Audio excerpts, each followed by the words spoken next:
Marketing की कोई भी किताब हो, वेबसाइट हो या यूट्यूब का चैनल हो, पहला टॉपिक हमेशा व्हाट इज मार्केटिंग पर ही होता है।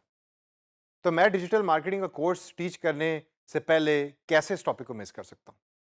फर्क इस टॉपिक को टीच करने में मेरा ये है कि मैं हमारी रोजमर्रा की एग्जांपल्स को यूज करूंगा और बड़े ही आसान तरीके से आपको बताने की कोशिश करूंगा कि व्हाट एक्चुअली मार्केटिंग इज, कि मार्केटिंग है क्या।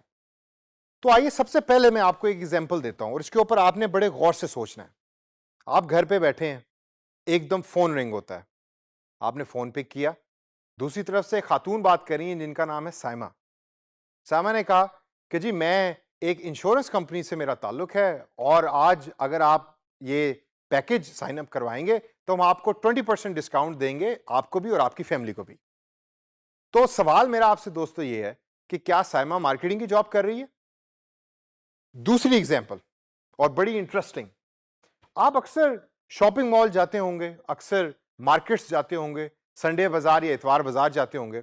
वहां आपको डिफरेंट लोग खड़े हुए नजर आएंगे कि जो चीजें बेच रहे हैं, 10 रुपए की, 15 रुपए की, 100 रुपए की, एक के साथ दो फ्री। तो क्वेश्चन या सवाल मेरा आपसे यह है कि क्या आपके नजदीक वो भी मार्केटिंग की जॉब कर रहे हैं? अगर इन दोनों सवालों का आंसर आपके नजदीक यस है तो यू आर 100% राइट। ये दोनों मार्केटिंग ही की जॉब कर रहे हैं। साइमा बेशक टेलीफोन के थ्रू डिजिटल टेक्नोलॉजी को यूज कर रही है और जो दूसरे साहब जो इतवार बाजार में खड़े चीजों को बेच रहे हैं वो सेलिंग कर रहे हैं, लेकिन है ये मार्केटिंग की जॉब। लेकिन मार्केटिंग इसके अलावा और भी बहुत कुछ है। तो आइए let's look at the definition of marketing और उसके बाद फिर हम मार्केटिंग की डेफिनेशन को ब्रेक करेंगे और फिर अंडरस्टैंड करेंगे कि प्रोसेस ऑफ मार्केटिंग क्या है। So the process of marketing is creating, communicating, delivering and exchanging offerings. Creating मतलब बनाना, कम्युनिकेटिंग मतलब बताना, डिलीवरिंग मतलब उस चीज को एक जगह से दूसरी जगह तक पहुंचाना, और एक्सचेंजिंग का मतलब तो आप सारे जानते ही हैं कि एक चीज के बदले दूसरी चीज को लेना। अब ऑफरिंग्स जो है वो बड़ा इंटरेस्टिंग चीज है। अब ऑफरिंग से क्या मुराद है? ऑफरिंग से मुराद है वो सारी प्रोडक्ट्स और सर्विसेज जो कंपनी बना रही है। लेकिन वो जब बनाएगी तो इन रिटर्न वो क्या ले रही है कस्टमर से? वो कस्टमर से वैल्यू ले भी रही है और कस्टमर को वैल्यू दे भी रही है in the form of products and services. ये आपने जहन में रखना है कि आपकी कंपनी प्रोडक्ट्स बनाती है और सर्विसेज बनाती है, जिसमें ये चारों चीजें जो मैंने अभी बताई हैं वो एम्बेड होती हैं या उसमें शामिल होती हैं और इन रिटर्न वैल्यू मिल रही होती है ऑर्गेनाइजेशन को भी और कस्टमर्स को भी। तो आइए इसको ब्रेक करते हैं और देखते हैं कि सबसे पहले ये क्रिएटिंग वैल्यू का मतलब क्या है।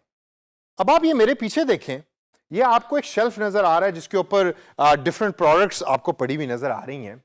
अब फॉर इंस्टेंस ये एक प्रोडक्ट है जो किसी कंपनी ने बनाई, जो भी प्रोडक्ट है ये। अब इसको बनाने के अंदर कंपनी का एक सर्टेन प्रोसेस इन्वॉल्व है। उस प्रोसेस को हम कहते हैं क्रिएटिंग वैल्यू, यानी कि मार्केटिंग उस प्रोसेस का नाम है कि जिसके थ्रू कंपनी को पता लगता है कि कस्टमर को चाहिए क्या और उसको जहन में रखकर कंपनी प्रोडक्ट को बना रही होती है। सेकेंड स्टेप, मार्केटिंग क्या है? मार्केटिंग है कम्युनिकेटिंग वैल्यू का नाम। यानी कि आपने प्रोडक्ट तो बना ली और प्रोडक्ट तो भाई बड़ी जबरदस्त है, लेकिन कस्टमर को तो पता ही नहीं कि प्रोडक्ट कैसी है।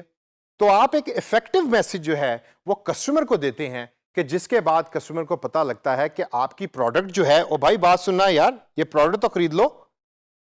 ही did not buy the product for me. क्यों? क्योंकि जो मैसेज जिस तरीके से मैं डिलीवर कर रहा हूं वो इफेक्टिव नहीं है।